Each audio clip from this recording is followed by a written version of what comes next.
సర్పేరుతో ఓట్లను తొలగించనివ్వం, హిందూ ముస్లింల మధ్య చిచ్చు పెట్టే కుట్రలను తిప్పికొట్టాలి సీఎం రేవంత్. నాంపల్లి హజ్ హౌజ్లో హజ్ యాత్రికుల బస్సుల ఫ్లాగ్ ఆఫ్ కార్యక్రమంలో ప్రసంగం. సర్పేరుతో ఓట్లను తొలగించనివ్వం అని ఒక కామెంట్, పెద్ద కామెంట్నే మన సీఎం రేవంత్ రెడ్డి చేయడం జరిగింది. నిజానికి బీజేపీ చాలా పెద్ద కుట్రను తెలంగాణ మీద అప్లై చేయబోతుంది. ఇది కొంచెం మన యువత తొందరగా గ్రహించాలి. ముస్లింలను సాకుగా చూపి తెలంగాణను చెరపట్టాలనే ఒక భారీ ప్లాన్ తోటి బీజేపీ తెలంగాణలో తన రాజకీయాన్ని మొదలు పెట్టబోతుంది. 2014 నుండి కూడా తెలంగాణ అనేది బీజేపీకి ఒక కొరకరాని కొయ్యగానే తయారైంది.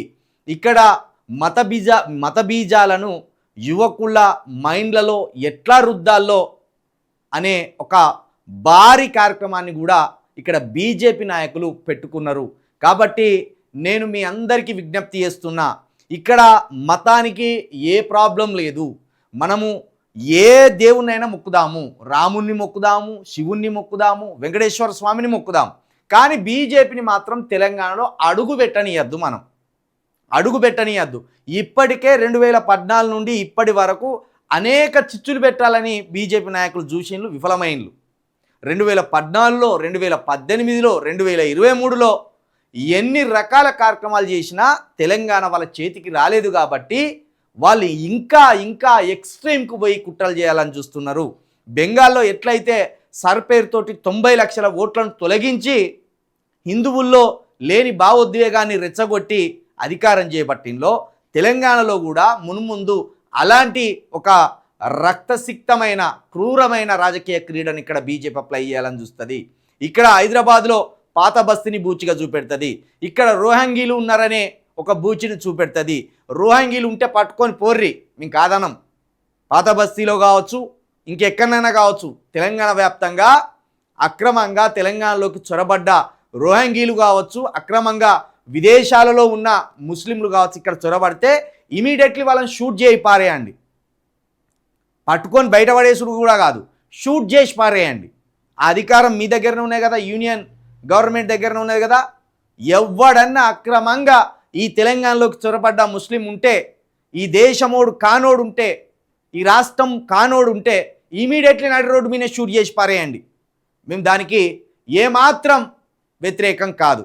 కానీ ముస్లింల వంకతోటి, అక్రమ చొరబాటుదారుల వంకతోటి, సర్పేరుతోటి ఓట్లను తొలగించి బీజేపీ ఇక్కడ అధికారం చేపట్టాలని చూస్తే కనుక దీన్ని ఇక్కడున్న ప్రజలు అర్థం చేసుకొని వాళ్ళ కుట్రలను తిప్పికొట్టాలి. ముఖ్యంగా గ్రామీణ ప్రాంతాల్లోకి ఒక విషవాయువులాగా ఈ బీజేపీ సంస్కృతి పాకుతున్నది. దాన్ని యువకులు ఆస్వాదించే క్రమంలోకి వెళ్ళొద్దు. అది అత్యంత భయానకమైనది. మన ఇంటి పక్కంతోటి ఇంటి పక్కోడు కూడా మాట్లాడలేని ప్రమాదంలోకి బీజేపీ తన కుట్రను కొనసాగించేలా ఆలోచనలు చేస్తున్నది. దీన్ని తెలంగాణలో ఉన్న యువత, ముఖ్యంగా మాదిగ యువత అర్థం చేసుకోవాలి. ఎందుకంటే మీరు 50 లక్షల మంది ఉన్నారు, మీకు ఈ విషభావజాలం ఎక్కొద్దు. మందకృష్ణన్న లాంటి పెద్ద వ్యక్తులు బీజేపీకి సపోర్ట్గా మిమ్మలను డైవర్ట్ చేసే ప్లాన్ చేస్తున్నారు. దీన్ని అర్థం చేసుకోవాలి. మందకృష్ణన్నకు నేను వ్యతిరేకం కాదు, కానీ మందకృష్ణన్న బీజేపీకి సపోర్ట్ చేస్తే మాత్రం నేను వ్యతిరేకమే. ఇది క్లియర్. మందకృష్ణన్న మాదిగ జాతి కోసం అనేక కార్యక్రమాలు చేపట్టింది, దానికి సెల్యూట్.